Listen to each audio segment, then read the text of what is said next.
Hey guys, it's Nathan from the Kentucky Cycling YouTube channel. Welcome to the next Zoom interview in the Kentucky Cycling Connection series.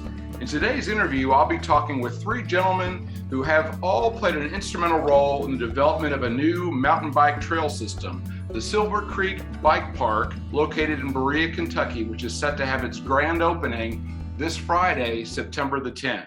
All right, to get us started, what I'd like to do is ask each of you to introduce yourself, and in doing so, say a little bit about your role in the development of Silver Creek Bike Park, including the organization or business that you represent. And let's start with Steve, and then go to Andrew, and then Jon. So my name is Steve Caudill, and I serve on the Berea City Council. And through that process, with the mayor and a few others, we kind of got the idea of potentially opening a mountain bike course in Berea about 2 years ago, actually. I'm Andrew Parson, work with Parson's Construction Services. We also call it PCSI. We helped with the design phase of the mountain bike park and actually did the grunt work and construction. All right, I'm Jon Strom. I'm the president of the Bluegrass chapter of the Kentucky Mountain Bike Association. We are now the organization that manages maintenance and upkeep of the trail. We signed a memorandum of understanding with the city just last week. We helped with some of the design phases of it and are really excited to get it up off the ground and have our grand opening. Awesome. Thanks, guys. So for those who may not have a lot of familiarity, Berea is a small town of about 15,000 people. It's home to Berea College, which has the distinction of being the first interracial and coeducational college in the South. And Berea has been a notable Kentucky trail town for quite a while. Not only is it home to hiking trails at the Pinnacles, it boasts a paved multi-use trail system and has not one, but two U.S. bicycle routes that pass through the center of town. But one thing it hasn't had up until now is mountain bike trails. Steve, can you tell us about the impetus to build a mountain bike park there in Berea? I've been an avid cyclist for really since I was about 10 or 11. I grew up with a dad who was mountain biking. I used to joke that I used to follow Lance Armstrong before it was cool. And we just always were into that. It's something that we did, and it was kind of part of our family, but we've never had anything here. And really kind of never really had anything within really about an hour. Lexington started to build some things over the past decade probably, but we've never really had a lot in the way of trails that were available. And we sure haven't had anything like what Andrew's built in Berea. As we were looking at properties that the city had, we had the conversation of, do we want to be a outdoor recreation destination? The Pinnacles are amazing, but it kind of lends itself to one crowd. And it's usually a couple hour crowd. It's not something that people are going to come and spend day after day. It's kind of part of that. And so we kind of were thinking about what we could do that's sort of different. And we had this large tract of land that was part of the industrial park. And I kind of just asked the mayor, what do you think about a mountain bike trail? And I knew about Sugar Camp and what they had done and the massive impact that it had on their city. And so we walked the entire farm, and the one thing that we kind of took away from it is it's useless for much industrial growth in that back section. It would have cost crazy amounts of money to take the land that Andrews used and use it for industrial growth. And the comment that I told the mayor is, if we run into a situation where this is the only land we have available and people are knocking on our door and we have to turn a mountain bike trail into a industrial park, we'll figure out another place to put it. But I don't see that happening anytime soon, because it's just, it's pretty rugged back in there. Ask Andrew. He's crawled through it and chainsawed through it and cleaned it up. But, then we visited Prestonsburg. Our mayor had a relationship with Les, who's the mayor in Prestonsburg, and we went down and rode Sugar Camp, and they're very good at selling the idea of mountain bike trails. And so I was really fortunate to hook up with Jon and Andrew, and here we are. Excellent. Yeah. And so for those who haven't seen it, I'll include a link. Josh Harris of the Dr. J MTB YouTube channel actually did an interview with Berea's mayor where he's actually talking a bit about that influence of the development of Sugar Camp Mountain Trail System in Prestonsburg. So for any leaders in other communities that may be watching this, talk to me about where the funding came for this project. Well, we got our tourism commission to pay for maybe just over half of it. So Berea is in a situation where we are the class of city where we are able to have a restaurant tax or tourism tax, which is kind of above and beyond what most cities that are larger can do. And so through that, we generate quite a bit of funding annually through our tourism commission. And part of that has always been, how do we spend that? And Berea is the arts and crafts capital of Kentucky, and everybody knows that. And we're very proud of it, and we continue to be very proud of it. But the reality is that we all fairly often ask the question of, is this the future of getting people to come to Berea? And we have one particular council member who always jokes and says, the younger generation doesn't buy art. And I always take minor offense to it. And I said, no, wait a minute. I'm sort of part of that younger generation. And that's not true. We just don't go places for only that. But we'll go ride a mountain bike, and then we'll go shop, and we'll hang out and eat and be a part of the city and participate and come back, maybe stay the night. I just kind of asked, and they said sure. And they were on board from the get-go. And I really commend a bunch of people who aren't cyclists. That's the thing that you have to think about. None of these people are avid cyclists. They're not people who go out and ride a mountain bike on the weekends. They don't ride a road bike on the weekends. Perhaps they ride on our paved trail, but they saw the vision. I really commend them for that, because it really didn't take much convincing. They saw it from the word go. That's great. And the development of this bike park has actually created a fair amount of buzz here in recent months.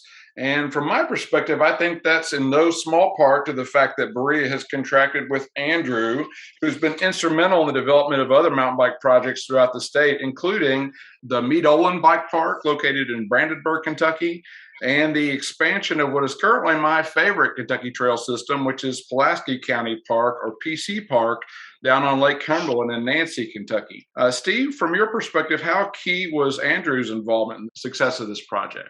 Andrew is the reason why we're having this conversation now and not 5 years from now. I mean, that's kind of point blank. So part of that conversation with Prestonsburg is they did it all volunteer. They've done a fantastic job. But what I will say is, and this is kind of the way that I brought it up to the mayor and to the council, and because our first conversations were about volunteer, and that's what we were going to try to do really before COVID. That was the plan. And we had people in line to kind of start that process. And the thing that I kind of said to them is the thing that we don't have in Berea that they do in Prestonsburg, we don't have a mountain. So Right. If we mess up, that's a problem. Right. If they mess up, they just cut a new trail and they've got lots of work to do. And early on, we kind of had the conversation of, if we want to make an impact and a real, not something that we're just going to talk about, something that today it's a side of a hill and tomorrow it's got people on it and they're participating and they're coming to town. We need somebody that has vision and can do the work in a way that's efficient and it does it right the first time. And so, because I can cut a trail fine, right? And it'll probably suck at least the first time. And Andrew doesn't do that. Andrew went out, and when you see this trail and you ride this trail, if you really pay attention and you look at detail and you start thinking about, how in the world did he end up here? For instance, Monster Mash, to climb the first leg to go up the hill, it's 500 yards from top to bottom? You saying the total length of the trail? No. If I went from the very bottom and walked straight up the hill, it's like 500 yards.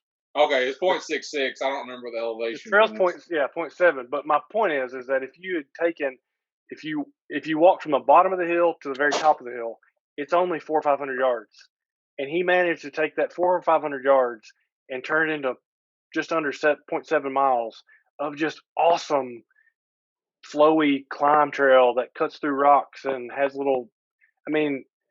listen, we wouldn't be having this conversation right now if it wasn't for Andrew. So Andrew, can you kind of walk us through your process about how you decided what elements would be included in this park and why? Yeah, so I guess first of all, we work with AGT Engineering, Alex Gotzi. When we have the means to do it and people are willing to, kind of pay for that part, we actually do like a LiDAR scan of the whole hillside. We have super good details of what that hillside looks like. What we were trying to do was kind of make it a little bit more of a park, more fun stuff, not just, it's too small of an area just to lay like a back and forth trail all the way around that place. So we knew we wanted a fun place, some jumps, some berms, semi-destination worthy kind of stuff. Obviously, we walked it and kind of figured out where some of those areas would be too. When we start putting that on paper, we found out that we had some pretty good downhill runs. So we found 3 pretty good runs,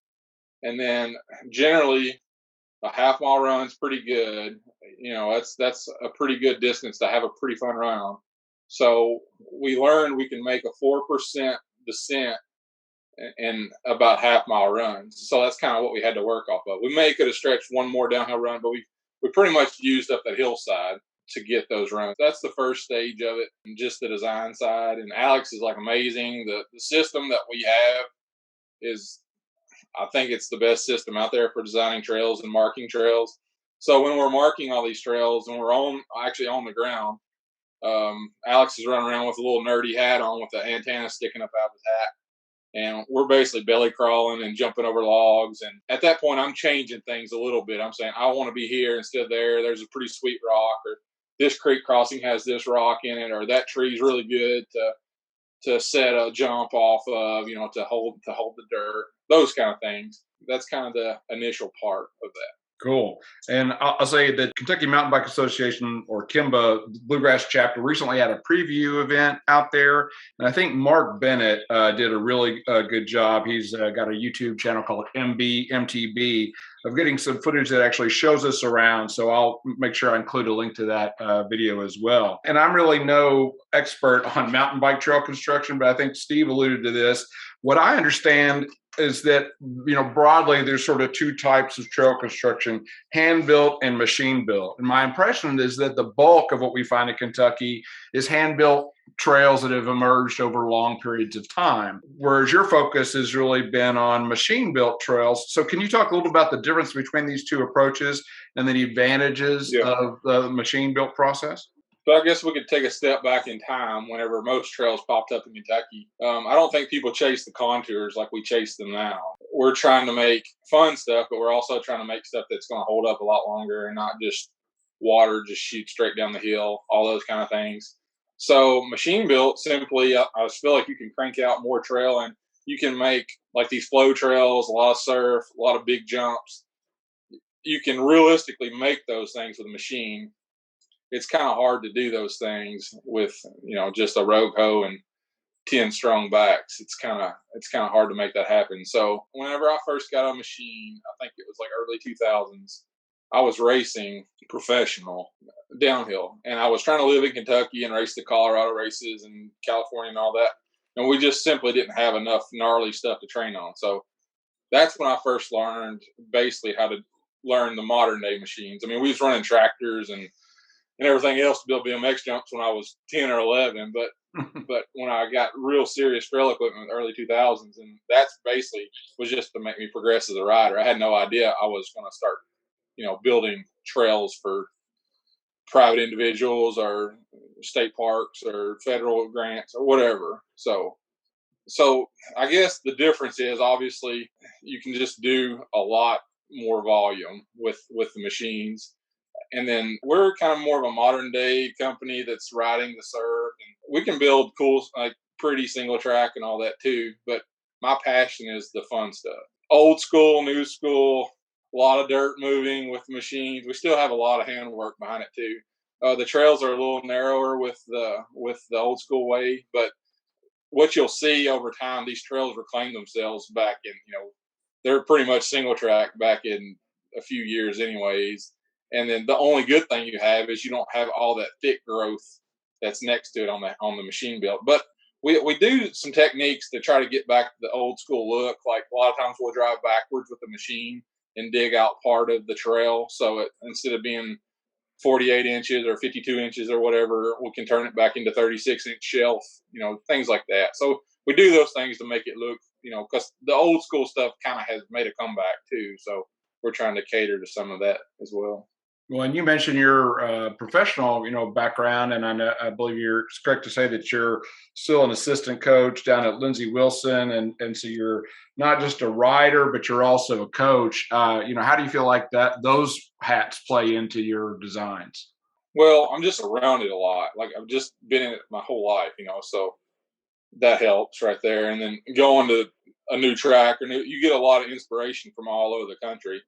I kind of, I'll have some people say, go here and look for inspiration. Like, man, I just saw Big Bear, California. Like that's probably a little better inspiration. Or so I think just being in it and being around it and watching the progression and the new facilities and the new ways and the new bikes, even the longer wheelbase of the bikes plays a part in the new build. Where we used to, like, a downhill bike used to be 44 inches. They could be 48, 52, and they could be just something crazy now. So, I mean, you have all those factors to put, into play. So, yeah, it makes a big difference just being around it. I grew up in construction. Like, I've been in it my whole life, but I've basically been a rider since I was like 9 years old. So, well, that was in BMX, but I've never been out of either one of them. So it's just a kind of a perfect match for me. It's about all I know. A bike and construction, they're about the two things I know. All right. So if we come out there, you mentioned the 3 downhill trails. There's a pump track.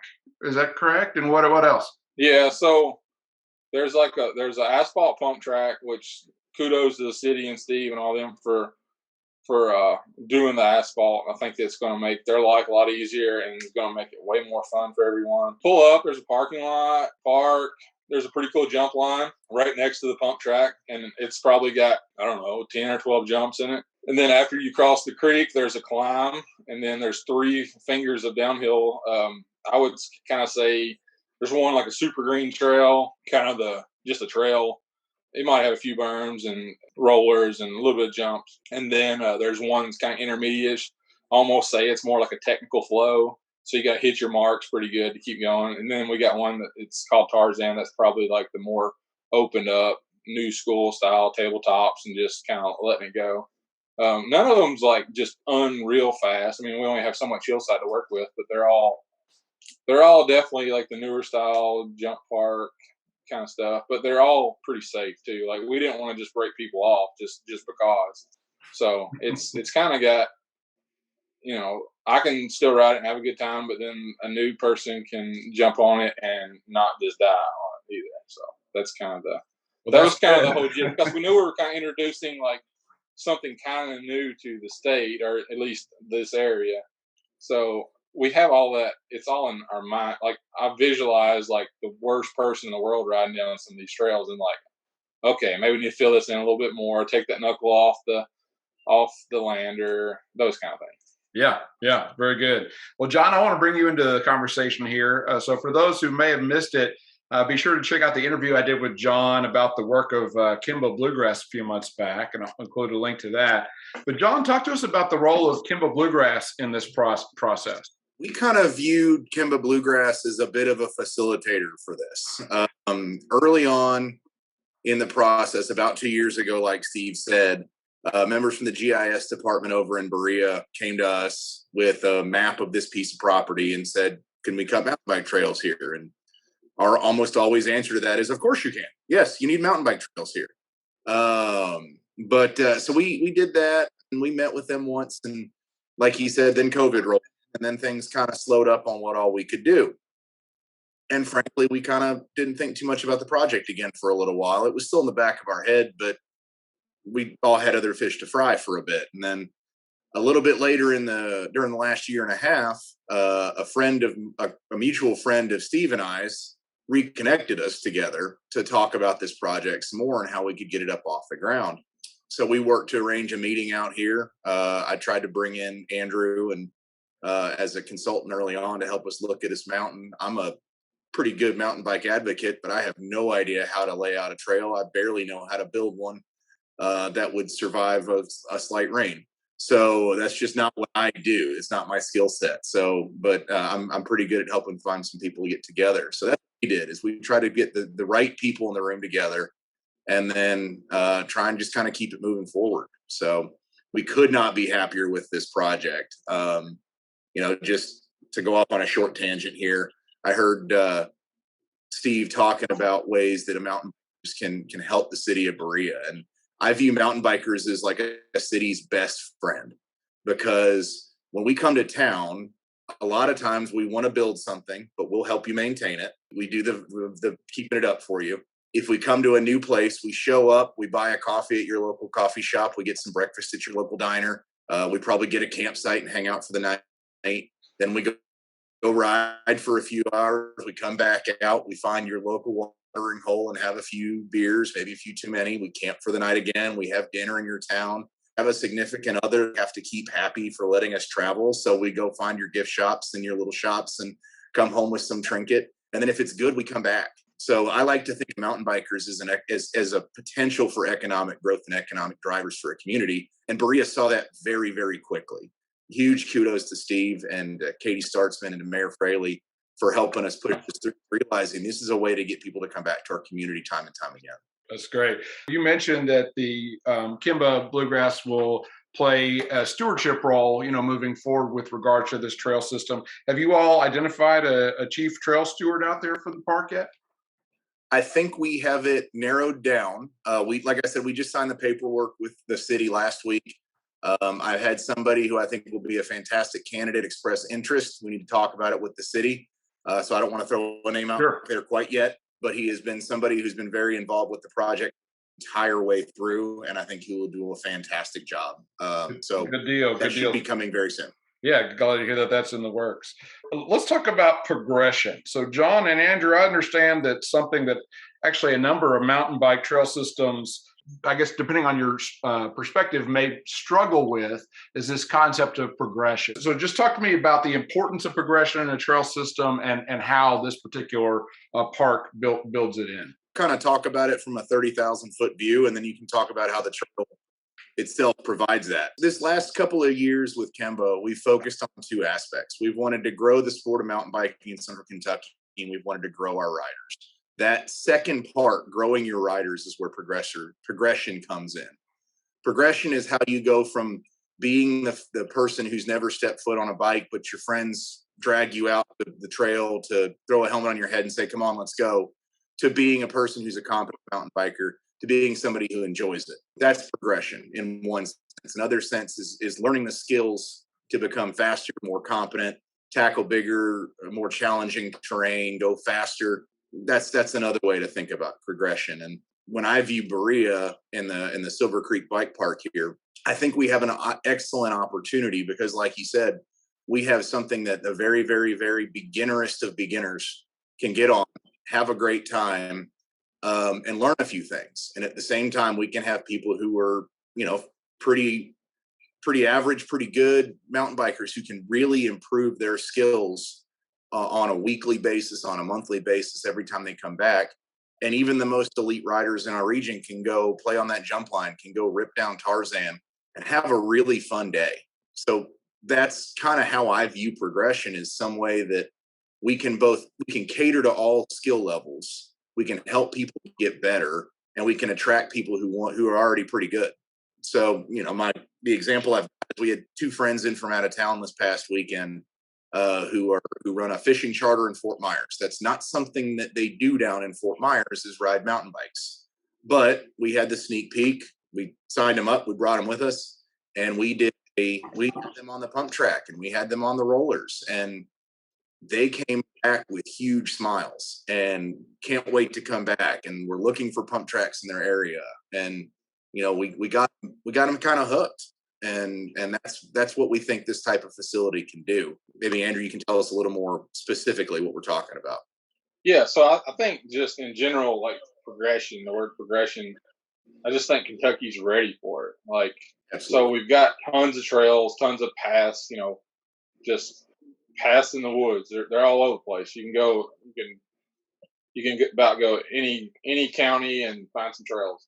So I think it's just time for, like, I'm glad, Berea took it on to kind of do this. Now there's a place to actually travel to have some pretty legit fun jumps, berms, all that kind of stuff. Everybody keeps harping about it. You hear it on the forums, and people's just ready to find something that has that. And the cool thing about a project like this, I think people they're more apt to travel to something like this with the pretty cool pump track and flow lines and all that stuff. I think they're more apt to travel to that. We're already seeing it because we got people showing up, an hour and a half away. It's got 20 minutes, and they're like, "Is the bike park open?" Just to kind of get a look at it. So you probably won't get that if you just go out there and knock some trees down and have a few paths to climb up. So I think that's why, why we're ready to have what we're doing there right now. Tennessee, North Carolina, they've been killing it. We're just kind of really behind on that, and we have the terrain to do those things. And mountain biking's probably never been bigger than right now. Like when I was racing, heyday kind of stuff. Probably the best time I was in that was 05 or something like that. You didn't know very many people that were doing those kind of rides. I mean, if you were going to do that, you had to build it. You talked about PC Park. Like one of the coolest moments I've had as a trail builder, I was doing like another trail at PC Park, like a little addition, and at the bottom of High Roller, which is another jump line, there's a mother with three little kids doing shuttle runs down High Roller. Like, man, when did this happen in Kentucky? And at one point, none of that was going on. So now that's actually a thing here, and that's the kind of bikes that's being built, and that's the kind of stuff people want to ride. Obviously, you're going to have your old school people that probably show up here and they're like, "How many miles is it?" "Oh, it's just 3 miles." "Oh, damn, I ain't going to ride it. Heck with this," or "I don't want to get my wheels off the ground." Sure, that's probably going to happen, and maybe that's not for them, but they should still have a good time there. So I think when you show up at Silver Creek Bike Park, the question shouldn't be how many miles is up in those woods. It's it's the jumps, it's the berms, it's all the fun stuff that you should be looking for. So the wrong question is at a bike park is how many miles it is, because that's not where we put our energy. We put our energy in massive mounds of dirt and tons of movement and just really fun stuff and stuff to train and learn on. Yeah, and I'll say this as someone who represents the Wheels on the Ground crowd, you can have plenty of fun out there and still mostly keep your wheels on the ground. So there definitely are some jumps, and there may be some moments, but it'll be thrilling, I promise you. But the other thing that I think is really shows up well in the video that Mark did is I think it'll be a lot of repetition. People are gonna. It's not a hard climb. Well, you can take a hard way up, or you can take a sort of a jaunt, up through the woods, and then pick different lines, and it's a rinse and repeat kind of thing, and session these runs. So there may be 3 miles of trail, but you may come away with 9 or 10 miles on the Strava pretty easily if you do enough runs. So that's something to think about. But just for people maybe who are concerned maybe about those miles, Steve, what's the view towards the future in this park? I mean, are there plans or ideas of expansion? Jon mentioned that we brought him this piece of property to look at to put a mountain bike trail on, and actually it was another piece of this property. It was across the way. So there's at least two more sections. Yeah, it was a whole nother section of the farm.